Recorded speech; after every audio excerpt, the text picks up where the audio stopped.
Kecewa dengan performa Marcelino, Shin Tae-yong isyaratkan tidak akan panggil bulan depan.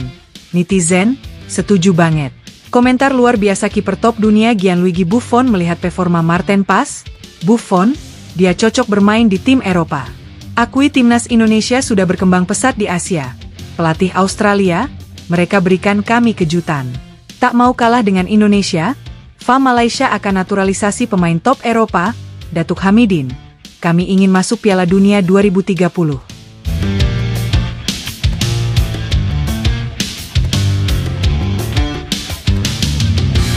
Kekecewaan timnas Indonesia terhadap performa Marcelino Ferdinand masih berlanjut sampai sekarang. Hal itu memang terlihat jelas dari babak pertama laga itu berlangsung semalam. Marcelino yang ditempatkan lebih melebar ke kanan, nampaknya hanya melakukan jogging-jogging biasa dan tidak terlihat perannya.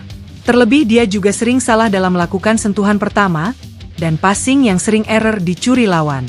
Shin Tae-yong yang berada di pinggir lapangan nampak jelas tidak mampu menahan kekesalannya terhadap pemain berusia 20 tahun itu. Beberapa kali dia memanggil Marcelino ke pinggir lapangan untuk diberikan instruksi, namun akhirnya dia belum bisa improve. Kendati permainannya cukup hancur di babak pertama, tapi di babak kedua dia lebih bisa mengurangi kesalahan passing, namun belum bisa berbuat banyak. Shin Tae-yong sendiri pun nampaknya mulai dikritik oleh netizen tentang Marcelino yang selalu diemaskan oleh-olehnya. Netizen berimbuh, coba jangan panggil dulu Marcelino, biarkan dia berkembang di klub barunya Oxford United, agar bisa mengembangkan permainan. Ini saja dia belum pernah dapat menit bermain di Oxford, gimana mau nyetel dengan timnas? Begitu kira-kira ungkap para netizen. Shin Tae-yong pun sedikit isyaratkan tentang Marcelino untuk tidak dipanggil pada laga kontra Bahrain dan Cina bulan depan. Hal itu dia sampaikan usai menganalisa beberapa performa anak asuhnya di atas lapangan saat 2 pertandingan kemarin. Sebenarnya ada beberapa pemain yang tidak ingin kami panggil kemarin.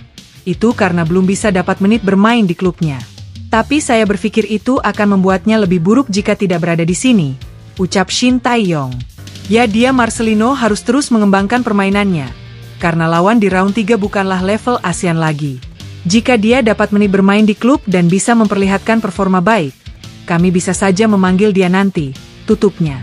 Komentar luar biasa kiper top dunia Gianluigi Buffon melihat performa Marten Pas. Buffon, dia cocok bermain di tim Eropa. Performa apik Marten Pas di 2 laga awal round 3 ini memang membuat semua orang geleng-geleng kepala. Bagaimana tidak? Kapan lagi coba Indonesia punya kiper setenang dan serefleks Marten Pas? Selain itu, dalam beberapa situasi, dirinya juga mampu menepis bola dan berada dalam posisi yang pas. Hal itu membuat banyak netizen semakin yakin dan tega kalau Hernando dicadangkan. Tapi kalau Bung Toel gak tahu sih, biasanya walaupun pemain tampil cemerlang, masih ada aja celah dia untuk kritik yang gak masuk akal.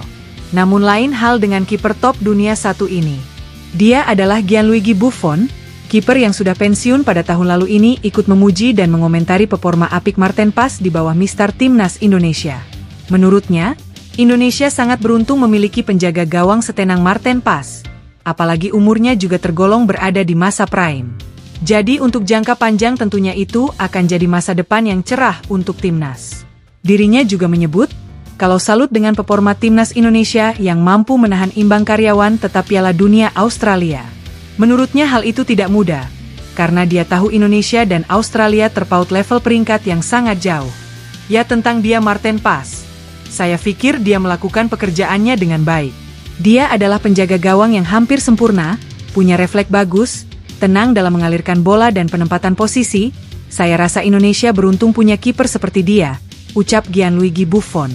Timnas mereka berada di level yang tepat saat ini. Walaupun saya tahu level mereka dengan Australia sangat jauh secara peringkat. Tapi secara permainan, tentu mereka punya harapan berada di peringkat yang lebih baik, tutupnya. Akui timnas Indonesia sudah berkembang pesat di Asia. Pelatih Australia, mereka berikan kami kejutan. Pelatih Australia Graham Arnold blak-blakan langsung ngomong hal mengejutkan usai laga melawan Indonesia semalam. Dalam laga yang akhirnya berkesudahan dengan skor kacamata itu, dia melihat performa timnas Indonesia sudah naik pesat dibanding awal tahun lalu. Menurutnya timnas Indonesia sudah berada di level yang hampir sama dengan mereka. Kendati memang dia mengkritik strategi STE yang hanya bertahan. Karena di laga semalam, praktis timnas Indonesia hanya mengandalkan serangan balik ke depan. dan mereka hanya bermain menyerang di 10 menit awal. Saya harus akui kalau timnas mereka berkembang sangat pesat. Tentu ini adalah salah satu efek pemain mereka banyak bermain di Eropa sana. Itu kerja bagus, ucap Graham Arnold. Level mereka sudah naik. Bahkan secara peringkat memang kami terpaut jauh. Tapi jika melihat kualitas permainan di atas lapangan, tentu mereka seperti tidak berada di posisi itu, tutupnya. Tak mau kalah dengan Indonesia, FA Malaysia akan naturalisasi pemain top Eropa, Datuk Hamidin. Kami ingin masuk Piala Dunia 2030. Negara tetangga Malaysia nampaknya sedikit tengah iri dengan perkembangan dan pencapaian timnas Indonesia di round 3. Pasalnya, usai berhasil menahan Arab Saudi 1-0 di Jeddah, Indonesia juga berhasil menahan karyawan tetap Piala Dunia Australia 0-0 semalam. Hal itu semakin membuat Ketua FAM Datuk Hamidin dan mayoritas supporter di sana semakin kepanasan. Karena timnas Indonesia sudah mulai menatap level dunia, sedangkan mereka masih fokus di level ASEAN dan Piala Merdeka. Hal itu membuat Datuk Hamidin semakin gencar mencari pemain keturunan Malaysia yang punya kualitas bagus untuk bergabung. Salah satu pemain yang digadang-gadang akan menjadi calon naturalisasi Malaysia adalah Josh Brownhill. Dia adalah pemain yang bermain di kasta kedua Liga Inggris yaitu Burnley FC. Pemain tersebut dikatakan memiliki darah Inggris Malaysia dari neneknya. Tak main-main, market value dari pemain itu mencapai 260 miliar.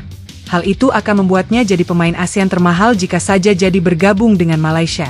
Kami tengah melakukan pendekatan terhadap beberapa pemain yang punya grade bagus untuk bergabung. Tentu kita kecewa tidak masuk round 3 kemarin. Tapi masih ada potensi untuk berlaga di Piala Dunia 2030 jika kita bersiap dari sekarang, ucap Datuk Hamidin.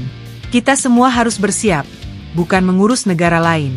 Kita fokus dengan liga dan tim nasional kita saja. Semoga kita berhasil melakukan transformasi sepak bola yang baik, tutupnya.